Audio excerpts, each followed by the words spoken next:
지난해 압수수색 과정에서 검사들끼리 몸싸움을 하는 초유의 일이 있었는데요. 이 사건의 재판이 지금 진행 중입니다. 오늘 당사자인 한동훈 검사장과 정진웅 광주지검 차장검사가 증인과 피고인으로 법정에서 만났습니다. 취재기자 연결해서 알아봅니다. 김경수 기자.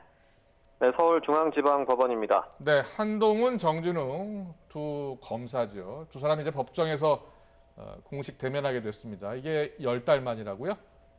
네, 그렇습니다. 지난해 7월 29일 오늘 재판의 원인이 된 몸싸움 사건 이후 두 사람이 공식적으로 만나는 것도 처음인데요.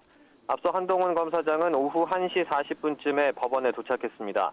정진웅 광주지검 차장검사의 5번째 공판에 증인으로 출석한 건데요. 한 검사장은 법정에 들어가기 전 취재진을 만나 잘못이 바로잡히는 상식적인 과정이라고 생각한다는 말을 했습니다. 잠시 들어보시죠. 지난 1년간 잘못이 바로잡히는 상식적인 과정이라고 생각합니다. 오늘은 제가 독직 폭행의 피해자로서 증언을 위해 출석한 거기 때문에 제가 여기서 긴 말씀 드리는 것은 재판에 대한 예의가 아닌 것 같고요. 많이들 와주셨는데 저 오늘 이 정도 하고 들어가겠습니다. 오후 2시부터 시작된 재판에서 한 검사장은 이 몸싸움이 벌어졌던 당일의 상황을 구체적으로 진술하고 있습니다.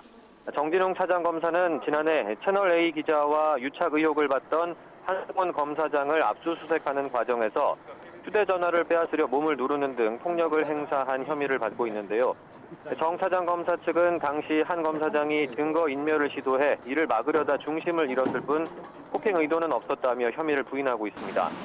하지만 한 검사장은 압수수색과 관련해 변호인과 통화 허락을 받은 뒤 비밀번호를 눌렀을 뿐 증거인멸로 오해받을 행동을 하지는 않았는데 갑자기 정 차장검사가 덮쳐왔다고 주장하고 있습니다. 앞서 오전에 열린 재판에서는 몸싸움 이후 한 검사장을 진료하고 전치 3주 진단서를 발급했던 병원 의사가 증인으로 나오기도 했습니다.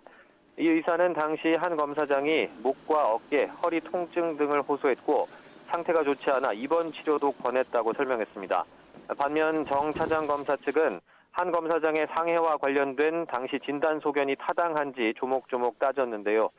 정 차장검사에게 적용된 독직 폭행은 수사기관이 권한을 남용해 피해자 등을 폭행했다는 혐의로 단순 폭행보다 무겁게 처벌됩니다. 지금까지 서울중앙지법에서 전해드렸습니다.